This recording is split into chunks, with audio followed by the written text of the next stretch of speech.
Anak at ng Espiritu Santo. Manalangin tayo.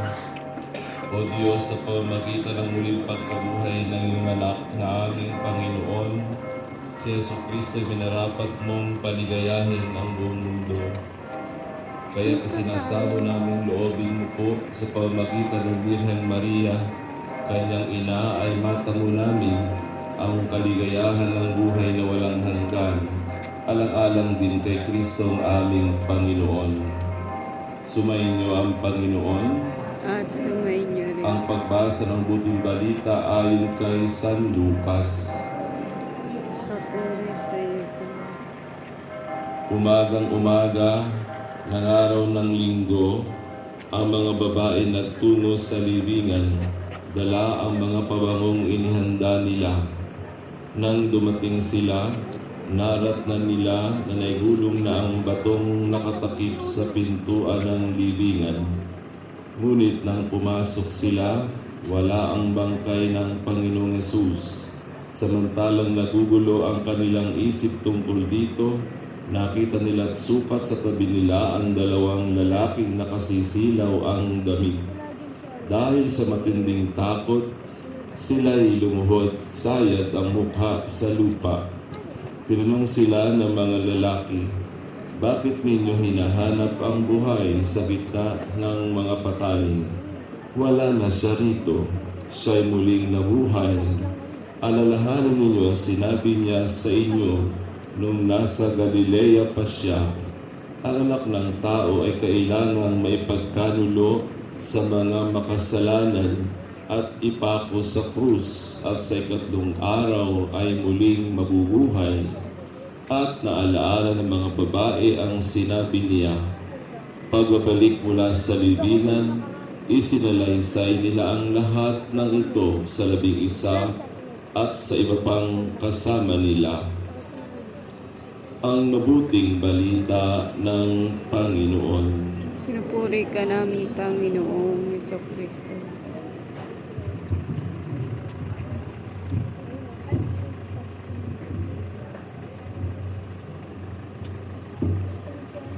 Ave gratia plena, ang bati sa iyo. Nang nagkatawang tao, ang Diyos na Verbo. Dalang balita ni Gabriel na katoto, sa pagdarasal mo, itinaon ito bilang pagsaludo pagkamapalad mo. Sa tuwang misteryo, puso mo'y masaya. Dalaw kay Isabel, lalo pang gumanda. Nang ipinanganak mo, higit sa ligaya, buhay sa Nazareth, langit ang kapara. Bunsong mahal mo ay labis ang pagsinta. Sa misteryong hapis, sa tao'y pagsakop, pasan ni Jesus mo ang krus na pag-ayop. Puhunang buhay sa kalbaryo natapos, masunod lamang takda ng poong Diyos. Puso mo'y maghirap ng putos na putos. Nang siya'y nilibing, ikaw ay naulila, kalong ng ninggatong na walang papara. Krus, sibat, pako at tinik na korona, salang naiwan na sa iyo'y pamana. Tao ang dahilan upang guminhawa. Paalam sa iyo, muling makikita sa ikatlong araw na pagkamatay niya. Mahal na senyora, ngayon magalak na. Heto na si Jesus at ikaw ang tita. Ang tagpo ninyo ay aming ipinagsasaya.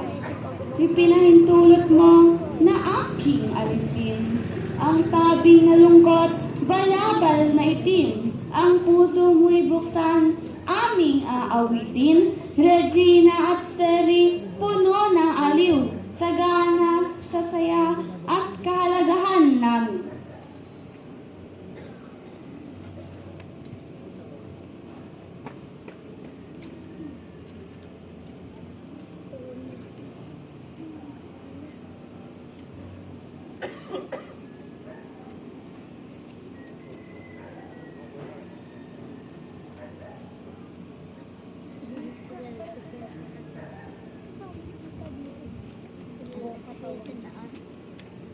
Takot akong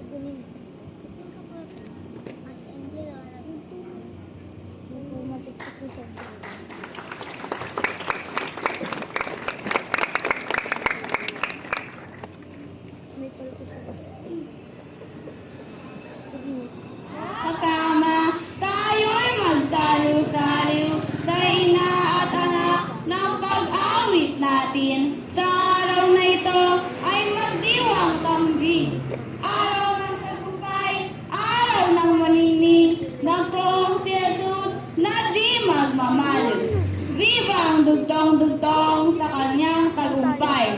Viva ang sunod-sunod sa inang mahal. Viva! Viva ang matunog! Viva ang sabay-sabay! Sigaw ng malakas! Mabuhay! Mabuhay! Langit magalaka. Alleluia. Alleluia.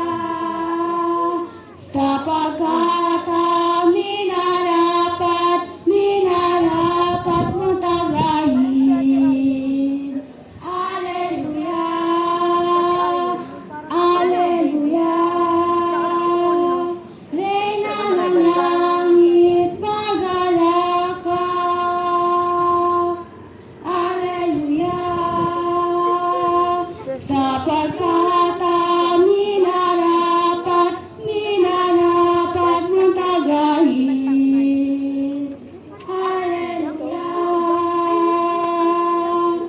Ay, muling nabuhay ayon sa kanyang mga sinabi. Alleluia. Ipanalangin mo kami. Alleluia. Ipanalangin mo kami. Alleluia. Sa Diyos ipanalangin. Alleluia. Alleluia.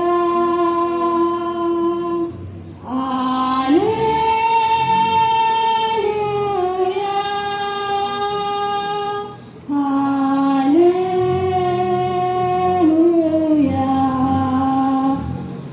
Magalak at magpakaligaya, O Birhen Maria. Alleluia. Sapagkat ang Panginoon ay totoong muling nabuhay.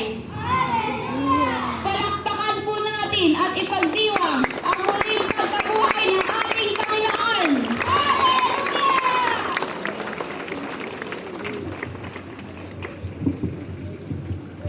O Diyos, sa pamamagitan ng muling pagkabuhay ng iyong anak na aming Panginoong Jesucristo, minarapat mong paligayahin ang buong mundo. Kaya't sinasamo namin, loobin pong sa pamamagitan ni Birhen Maria, kanyang ina, matamo namin ang mga kaligayahan ng buhay na walang hanggan, alang-alang din kay Kristong aming Panginoon. Salamat po sa pakikisa sa ating saludo.